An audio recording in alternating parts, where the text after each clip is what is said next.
স্বাস্থ্যের গৌরব।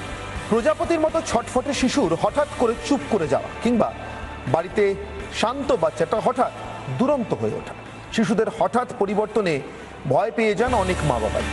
শিশুর মানসিক স্বাস্থ্যের সমস্ত তথ্য তালাশ করে মুশকিল আসানের কাজটা সাফল্যের সঙ্গে করে চলেছেন Heal and grow child development Centre and Mental Health Clinic. থেরাপির মাধ্যমে শৈশবকে প্রাণবন্ত করতে সক্ষম হয়েছে সংস্থাটি। শিশুর শৈশবের যত্ন নেওয়ার কাজে Heal and grow child development Centre and Mental Health ক্লিনিকের অবদানকে কুর্নিশ জানায় রিপাবলিক বাংলা স্বাস্থ্যের গৌরব।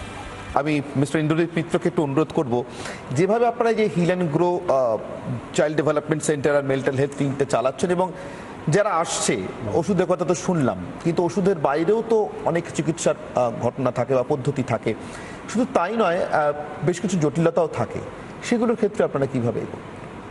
প্রথমেই রিপাবলিক বাংলাকে অভিনন্দন জানাবো এইরকম একটি প্রোগ্রামের অনুষ্ঠানে আমাদেরকে ডাকার জন্য।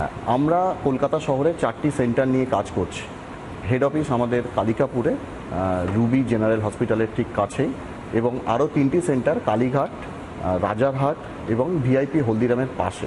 আমরা এই কাজটি করতে গিয়ে দেখতে পাচ্ছি যে সমস্ত বাচ্চারা আসছেন তাদের বেশিরভাগ বাবা মারাই দুজনেই কোনো কাজের সঙ্গে জড়িত রয়েছেন, যারা বাচ্চাকে সময় দিতে পারছেন না। চতুর্দিকে আপনারা দেখতে পাবেন অটিজম এই কথাটি খুব বেশিভাবে শোনা যাচ্ছে, এবং ছোট ছোট যে স্কুল রয়েছে মানে কেজি নার্সারি স্কুল, সেইখানেতে যদি 50টি বাচ্চা থাকে দেখা যাবে 5টা থেকে 10টি বাচ্চা ওই অটিজমের শিকার।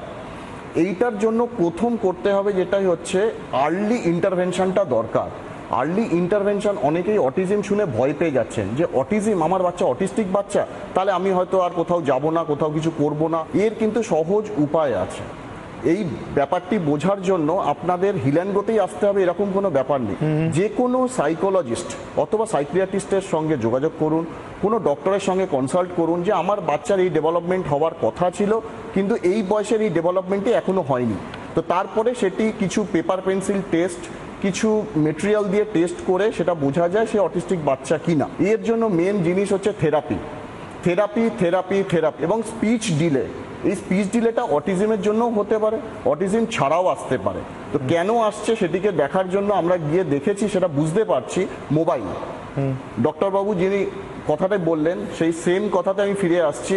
বাচ্চাদের থেকে মোবাইলের স্ক্রিন টাইম কমাতে হবে, টিভি দেখাও কিছুটা হলেও কমাতে হবে। এরকম কিছু বাচ্চা এসেছে আমাদের সেন্টারে যারা নিজের কথা বলতে পারছে না, কিন্তু তার কথা যে নেই সেরকম নয়, সে কিন্তু কার্টুন ক্যারেক্টারের সাউন্ড মুখ থেকে বার করছে।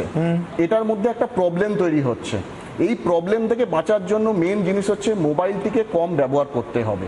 এই অটিজম ব্যাপারটা নিয়ে না আমি অভিভাবকদের একটা রিকোয়েস্ট করতে চাই, কলকাতা বলে না সারা ইন্ডিয়াতে, যে এটাতে ভয় পাওয়ার কিছু নেই। এই অটিজম হলে আপনারা এগিয়ে আসুন, এগিয়ে এলে তবেই কিন্তু এই যে অটিস্টিক বাচ্চা বা অটিজম বা এডিএইচডি যাদের হয়েছে তাদেরকে কিন্তু ঠিক করা যাবে। আপনারা যদি ভয় পেয়ে এই অটিস্টিক বাচ্চাদেরকে ঘরের মধ্যে বন্ধ করে রাখেন যে আমি কারোর সঙ্গে বলবো না, কারোর সঙ্গে মিশতে দেবো না, তাহলে কিন্তু এই রোগটি বাড়তে থাকবে। এবং যেমন ডাক্তারবাবু বললেন যে হোমিওপ্যাথির সঙ্গে সঙ্গে থেরাপি, এই দুটোই কিন্তু করা যেতে পারে। ডিগ্রিটা দেখে নিন যারা থেরাপি দিচ্ছেন তারা অরিজিনাল থেরাপিস্ট কিনা। এইটা বলে আমার বক্তব্য শেষ করব। রিপাবলিক বাংলা স্বাস্থ্যের গৌরবের এই বিশেষ এপিসোড এখানেই শেষ করছি। সঙ্গে থাকুন রিপাবলিক বাংলায়।